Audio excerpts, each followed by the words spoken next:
오늘 우리에게 주신 하나님의 말씀은 누가복음 11장 1절에서 13절 말씀입니다.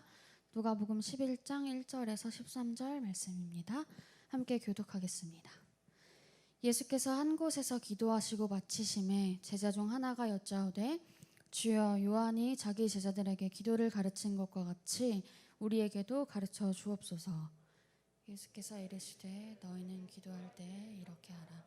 아버지여 이름이 거룩히 여김을 받으시오며 나라가 임하시오며 우리에게 날마다 일용할 양식을 주시옵고 우리가 우리에게 죄 지은 모든 사람을 용서하오니 우리 죄도 사하여 주시옵고 우리를 시험에 들게 하지 마시옵소서 하라. 또 이르시되 너희 중에 누가 벗이 있는데 밤중에 그에게 가서 말하기를 벗이여 떡 세 덩이를 내게 구워달라. 내 벗이 여행 중 이르게 왔으나 내가 먹일 것이 없노라 하면 그가 안에서 대답하여 이르되 나를 괴롭게 하지 말라. 문이 이미 닫혔고 아이들이 나와 함께 침실에 누웠으니 일어나 내게 줄 수가 없노라 하겠느냐. 내가 너희에게 말하노니 비록 벗됨으로 인하여서는 일어나서 주지 않을지라도 그 간청함을 인하여 일어나 그 요구대로 주리라. 내가 또 너희에게 이르노니 구하라. 그러면 너희에게 주실 것이요 찾으라. 그러면 찾아낼 것이요 문을 두드리라. 그러면 너희에게 열릴 것이니 구하는 이마다 받을 것이요 찾는 이는 찾아낼 것이요 두드리는 이에게는 열릴 것이니라. 너희 중에 아버지 된 자로서 누가 아들이 생선을 달라 하는데 생선 대신에 뱀을 주며 알을 달라 하는데 정갈을 주겠느냐. 너희가 악할지라도 좋은 것을 자식에게 줄 줄 알거든 하물며 너희 하늘 아버지께서 구하는 자에게 성령을 주시지 않겠느냐 하시니라. 아멘. 네. 안녕하세요. 함께 예배함이 기쁨입니다. 오늘은 성령 강림 후 제7주입니다. 우리 강림절 전까지 제가 약 6개월간의 기간을 그냥 보내지 않고 우리 하나님의 구원에 대해서 생각하고 하나님의 음성에 귀 기울이자고 했었는데 그렇게 지내고 계시나요? 그렇게 지내지 못했더라도 오늘 이 시간만큼은 하나님께 마음을 활짝 열고 주님의 음성을 듣는 시간이 되길 간절히 소망합니다. 이제 한 달 뒤면 청년부 비전 트립 및 여름 수련회가 있습니다. 우리 함께 여름 수련회에 참여하고 또 교제하면서 하나님 안에서 하나가 되고 또 서로 더욱 사랑할 수 있는 시간이 되면 좋겠습니다. 그리고 오늘 예배 마치고 연합 센터 모임이 있는데요. 우리 지난번에 했던 나눔 질문을 가지고 다른 질문이겠죠, 당연히. 나눔 시간을 가져보려고 해요. 많이 참석해 주시면 좋겠습니다. 네, 계속해서 말씀을 전하고자 합니다. 저는 오늘도 교회력의 말씀을 따라서 누가복음 11장 1절에서 13절을 본문으로 정했습니다. 지난번에 누가복음에 대해서 간단하게 설명을 했었는데요. 누가복음의 핵심 메시지에 대해서 더 얘기를 해보자면 누가는 인류를 구원하시는 하나님의 계획에서 또 예수님의 사역과 성령의 사역이 연속되고 있음을 보여줍니다. 잃어버린 자와 가난한 자에 대한 하나님의 마음이 잘 나타나 있다는 것은 제가 지난번에 얘기했었죠. 그리고 마지막으로 누가복음에는 회개와 기도가 중요한 주제로 등장합니다. 다른 복음서에 비해서 기도에 대한 언급이 많고 또 사역의 결정적인 순간마다 기도하시는 예수님을 보여주면서 기도를 통해서 하나님의 뜻과 역사가 이루어진다는 사실을 말합니다. 나아가 누가는 기도와 또 성령을 밀접하게 연결시키는데요. 오늘의 본문 또한 마찬가지입니다. 흔히 주기도문이라고 여겨지는 구절이 등장합니다. 주기도문은 모든 기도의 완성이라고도 불리며 우리 기도의 근거가 되는 안전한 기도입니다. 그래서 예배 순서에 대부분 들어가 있는데요. 저는 우리 청년부 예배에는 주기도문이 없어서 조금 아쉽다고 생각을 했었어요. 오늘 바로 그 주기도문에 관한 본문을 다루게 됩니다. 누가복음 11장 1절을 보면 예수님께 기도를 알려달라고 하는 제자들이 등장합니다. 함께 누가복음 11장 1절을 읽겠습니다. 예수께서 한 곳에서 기도하시고 마치심에 제자 중 하나가 여짜오되 주여 요한이 자기 제자들에게 기도를 가르친 것과 같이 우리에게도 가르쳐 주옵소서. 아멘. 제자들이 예수님께 기도 방법을 묻고 있는데 그 이유가 무엇일까요? 이거는 예수님의 제자로서 기도할 수 있는 특별한 기도를 요청하고 있는 것입니다. 그래서 주기도문은 사실 제자들의 기도로 제자들을 예배와 또 중보의 공동체로 묶어주는 기도로 이해하는 것이 더 바람직하다고 할 수 있습니다. 우리 2절을 함께 읽겠습니다. 예수께서 이르시되 너희는 기도할 때에 이렇게 하라. 아버지여 이름이 거룩히 여김을 받으시오며 나라가 임하시오며. 아멘. 저는 늘 느끼는 거지만 우리 주기도문은 굉장히 익숙하잖아요. 우리 외워서도 할 수 있고. 근데 참 또 말투가 좀 낯설어요. 그래서 필립스 성경의 버전으로 같은 구절을 제가 한번 읽어드리려고 합니다. 예수가 대답했다. 너희는 기도할 때 이렇게 말해라. 아버지의 이름이 영광을 받게 해주십시오. 아버지의 나라가 오게 해주십시오. 주기도문은 이 기도를 드리는 기독교 신자와 또 아버지이신 하나님과의 독특한 관계를 강조하고 있습니다. 또한 이름이 거룩히 여김을 받으시오며 라는 말은 사람들이 하나님의 이름을 높이고 경외하는 마음으로 대하기를 바라는 기도입니다.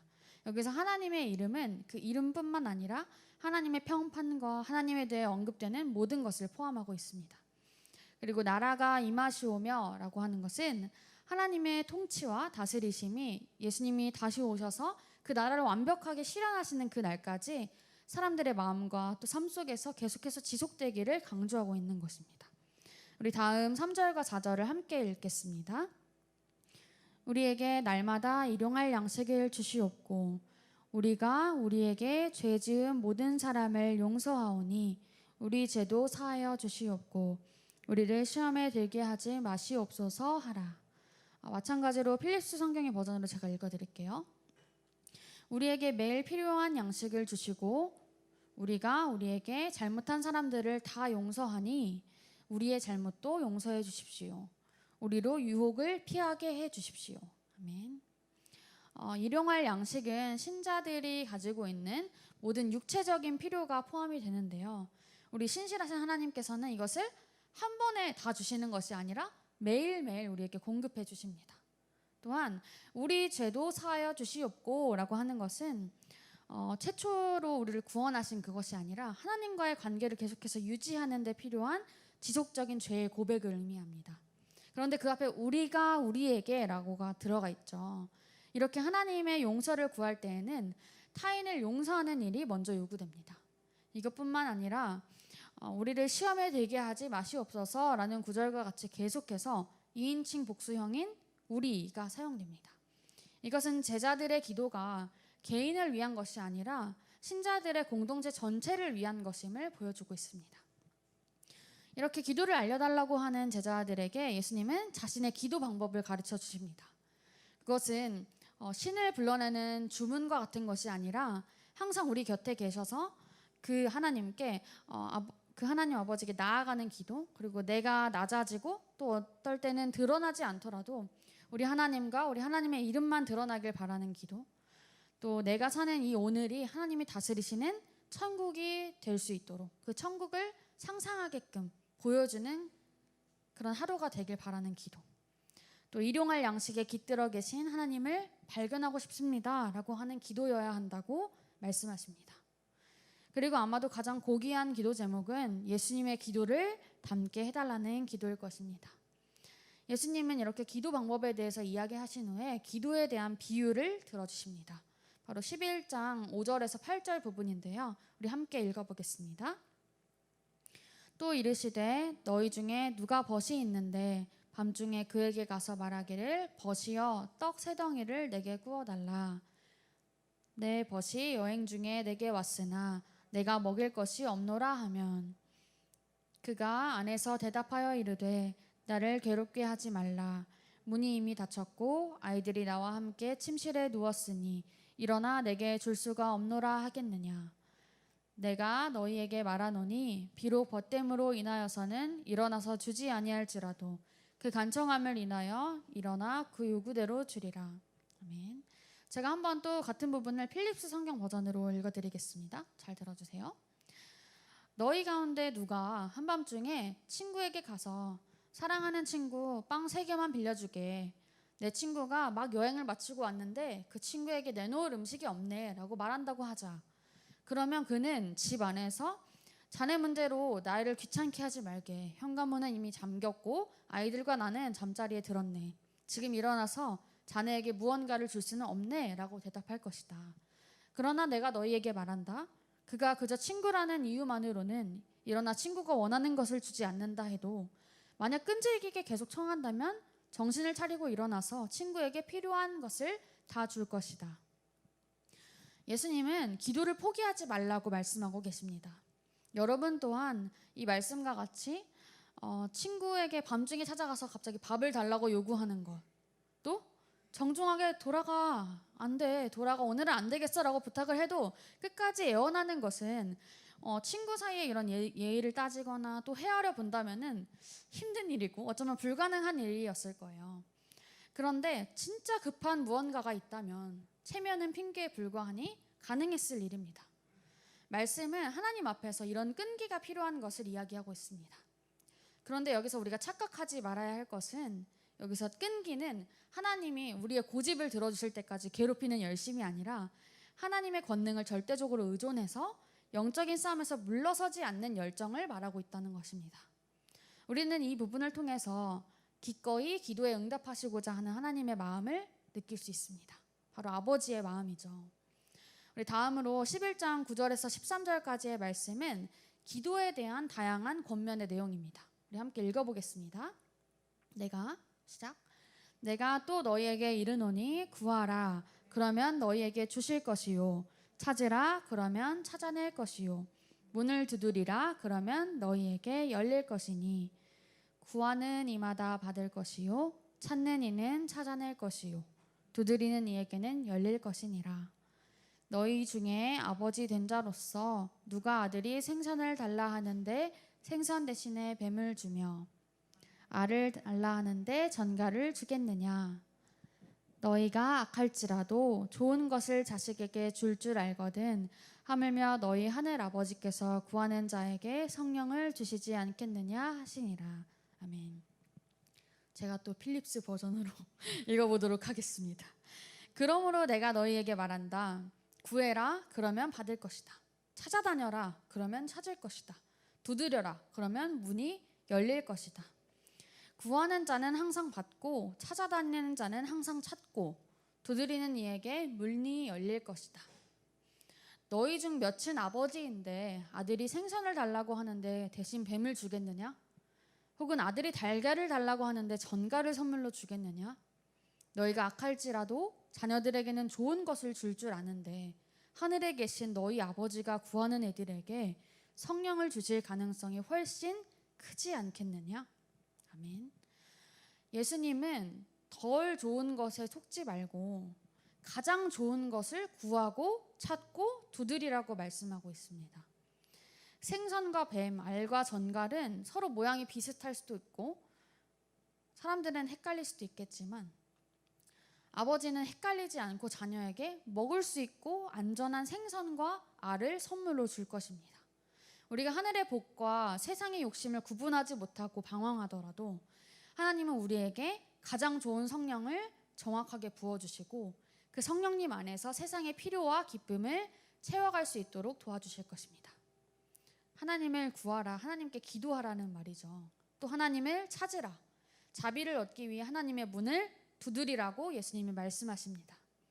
여기서 쓰인 구하라, 찾으라, 두드리라에서 쓰인 세 개의 동사가 모두 현재 명령형이에요. 일반적인 원리를 가르치시고 있는 이 본문에서 지속적인 삶의 습관으로서 기도를 권면하시는 것입니다. 그리고 그 약속된 결과는 하나님이 너희에게 주실 것이요 너희에게 열릴 것이라는 것입니다. 그런데 구하는 이마다 받을 것이요 라는 말도 잘 들여보아야 되는데요. 이것은 언제나 예수님을 믿는 사람들이 내가 구하면 무조건 받는다라는 그런 말이 아닙니다. 하나님은 우리 사람보다 지혜로우시고 사람이 상상할 수 있는 수준 그 이상으로 자기 자녀들에게 아주 더 나은 계획을 가지고 계시기 때문입니다. 그리고 그러한 하나님께서 우리에게 주시는 선물이 바로 우리 삶 속에서 성령의 강력한 기름 부으심과 인도하심을 주시는 것입니다. 그래서 예수님께서는 오늘 본문에서 한 가지 비유를 사용하시면서 하나님께 담대히 성령을 구하라고 제자들에게 가르치시고 있는 것입니다. 우리 오늘 주기도문, 예수님이 가르쳐 주신 기도에 대해서 배웠습니다. 기도는 하나님과 성도 간의 교제, 또 대화를 말하죠. 성도는 하나님께 예수님의 이름으로 찬양과 경배, 또 감사와 재회개와 또 간구와 중보를 드립니다. 그리고 하나님은 그 성도가 이야기하는 것들을 다 들으시고 또 말씀하시면서 하나님의 뜻을 보여주시고 성도의 간구에 응답해 주십니다. 그렇기에 기도는 성도의 영적인 호흡이며 하나님의 자녀들만이 가지는 특권이 됩니다. 그리고 특별히 오늘 우리가 다룬 주기도문은 예수님의 제자들이 요청했던 기도였다고 했죠. 기도에는 구체적인 방법들이 있습니다. 순결한 마음으로 해야 하고 또 믿음으로 해야 하고 그리스도의 이름으로 구해야 되고 하나님의 뜻대로 기도해야 하고 성령님 안에서 기도하는 등 굉장히 여러 가지가 있어요. 그런데 우리는 무엇보다 예수님이 가르쳐 주신 기도를 본받아야 할 줄로 믿습니다. 그런 의미에서 오늘 설교를 주기도문으로 마치고 싶은데요. 메시지 성경 버전으로 제가 고백을 하려고 합니다. 여러분들은 눈을 감고 함께 기도해 주시면 좋겠습니다. 기도하시겠습니다. 하늘에 계신 우리 아버지, 아버지가 어떤 분이신지 드러내소서. 세상을 바로잡아 주시고 하늘에서처럼 땅에서도 가장 선한 것을 행하소서. 든든한 새끼 식사로 우리가 살아가게 하소서. 아버지께 용서받은 우리가 다른 사람들을 용서하게 하소서. 우리를 우리 자신에게서와 마귀에게서 안전하게 지켜주소서. 아버지께는 그럴 권한이 있습니다. 원하시면 무엇이든 하실 수 있습니다. 영광으로 빛나시는 아버지, 예, 정말 그렇습니다. 아멘.